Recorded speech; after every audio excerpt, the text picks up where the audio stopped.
हाय friends, मैं हूं Neha. Welcome to my YouTube channel. तो आज आप लोगों के साथ मैं शेयर करने जा रही हूं अपनी वो एक गलती जो मुझे बहुत ज़्यादा भारी पड़ गई उस टाइम पे जब मैं प्रेग्नेंट थी, ट्विंस प्रेग्नेंट थी। तो प्लीज़ आप लोग ये गलती मत कीजिए। मेरा वीडियो बनाने का मकसद सिर्फ यही है कि ये वीडियो आप लोगों के लिए हेल्पफुल हो, इसीलिए मैंने ये वीडियो बनाया।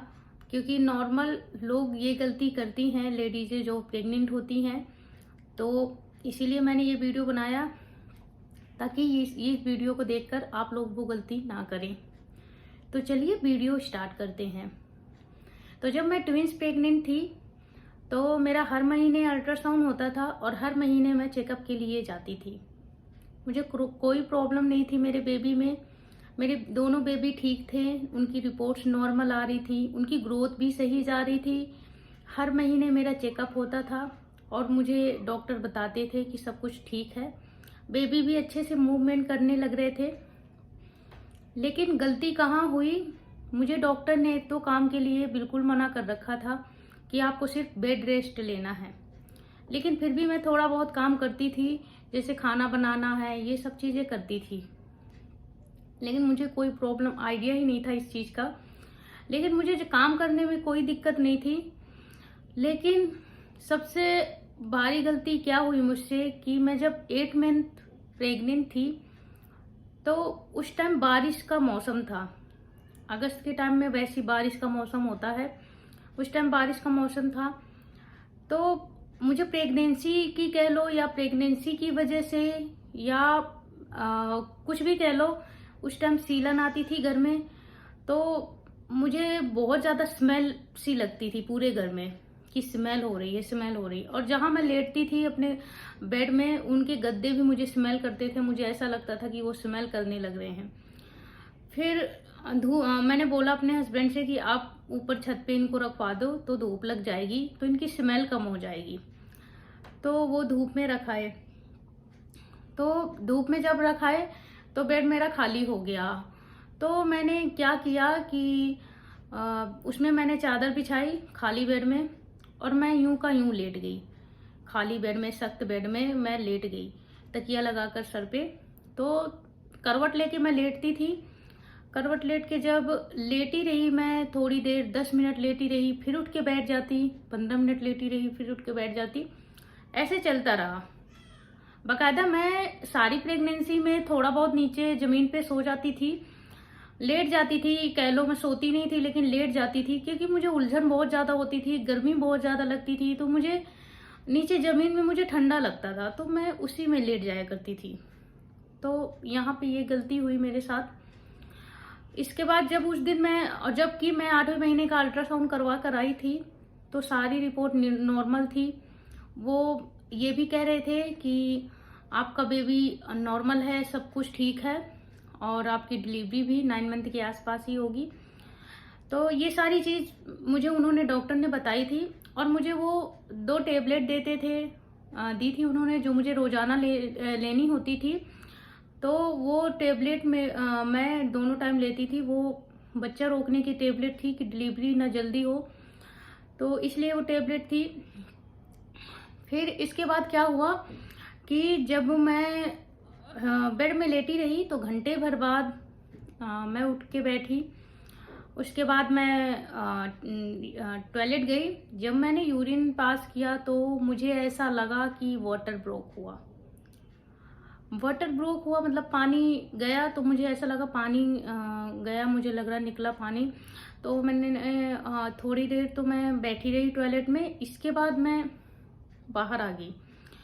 मैंने अपने हस्बैंड से बताया, मैंने बोला यार मुझे ऐसा लग रहा वाटर ब्रोक हो गया। क्योंकि ये मेरी फर्स्ट प्रेगनेंसी तो थी नहीं, सेकंड प्रेगनेंसी थी, इसलिए मुझे वाटर ब्रोक के बारे में पता था।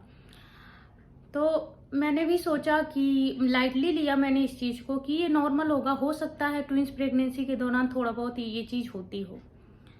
फिर कोई नहीं, मैंने जब हस्बैंड से बताया तो हस्बैंड मेरे कह रहे 5-10 मिनट वेट कर लो, अगर कोई दिक्कत होती है तो हम अपने डॉक्टर से कंसल्ट करने चलेंगे।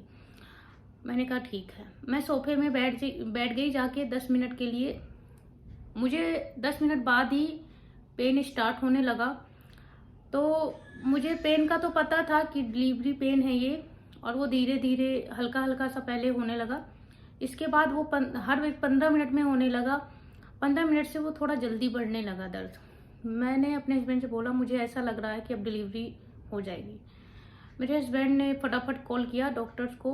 तो उस दिन संडे था, वो हॉस्पिटल खुलता तो था, इमरजेंसी भी थी उसमें, लेकिन डॉक्टर नहीं होती थी, वो फ़ोन करने पे ही आती थी।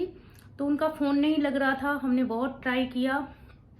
मैंने बोला कोई बात नहीं, हमारे जो नज़दीकी हॉस्पिटल है आप वहीं चलो, मैं यहाँ परेशान हो जाऊंगी। ये बात हुई। उसके बाद उन्होंने फटाफट हम निकले डिलीवरी के लिए, हॉस्पिटल के लिए। मुझे ऐसा लग रहा था, रास्ते में ट्रैफिक भी हो रहा था 5 मिनट का, तो मुझे उसमें भी बहुत ज़्यादा ऐसे लग रहा था कि बेबी हो जाएंगे। मैं फटाफट से जब हम हॉस्पिटल पहुँचे, इन्होंने जो भी पेपर वर्क था वो कराया। मुझे फटाफट अंदर चेकअप के लिए भेज दिया गया।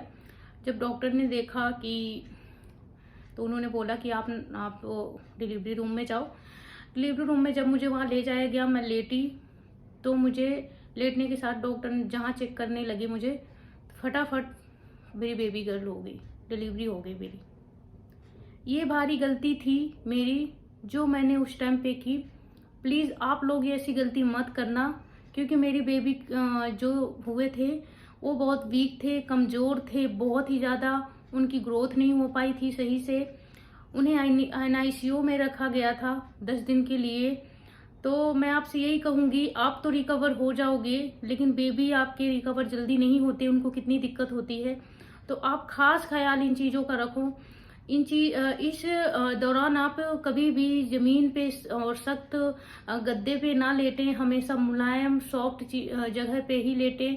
आप जब भी बैठे तो पीछे तकिया या कुछ भी रख सकते हैं, लेकिन आप जब भी बैठे टिक के बैठे।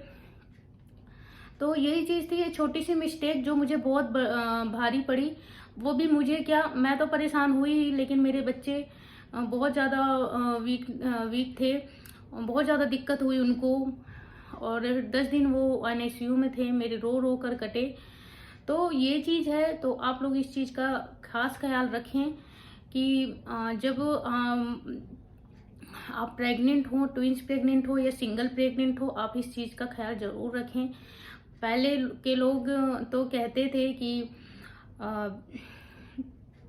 ये ऐसे कुछ नहीं होता, लोग ज़मीन पे लेट जाते हैं, बेड पे लेट जाते, कैसे भी लेट जाओ, लेकिन ऐसा कुछ नहीं है। अब लोगों की बॉडी भी चेंज होने लग रही है। अब की जो पीढ़ी है ये सब बर्दाश्त नहीं कर सकती, न सहन करी जा सकती हैं। पहले की दादी माएँ कितना कुछ कर सकती थी, 10-10, 12-12 बच्चे उनके हो जाते थे, लेकिन उनको कोई दिक्कत नहीं होती थी।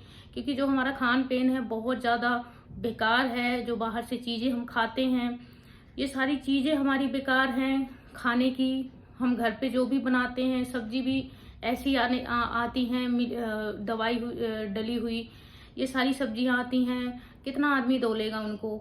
तो ये सारी चीज़ें, जो हमारा खान पीन बहुत बिगड़ा हुआ है, पोल्यूशन इतना हो रहा है, तो हमारी जो पीढ़ी है वो अब बर्दाश्त नहीं कर पाती। इसीलिए ये ज़्यादातर ऑपरेशन और नॉर्मल, जबकि मेरी नॉर्मल डिलीवरी ही हुई है, लेकिन फिर भी ज़्यादातर ऑपरेशन वगैरह जो होते हैं, यही चीज़ का कारण है कि हम लोग बर्दाश्त नहीं कर सकते हैं।